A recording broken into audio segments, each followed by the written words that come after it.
పసుపు తాడు ఒకటే మహాభాగ్యమై బ్రతుకుతుంది పడతి పదే లోకమై మగని మంచి కోసం పడే ఆర్తిలో సతిని మించగలరా మరే ఆప్తులు ఏ పూజ చేసినా ఏ నోము నోచినా ఏ స్వార్థము లేని త్యాగం భార్యగా రూపమే పొందగా అపురూపమైనదమ్మ ఆడజన్మ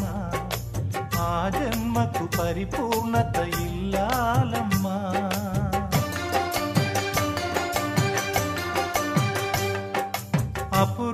అపురూపమైనదమ్మ ఆడజన్మ ఆ జన్మకు పరిపూర్ణత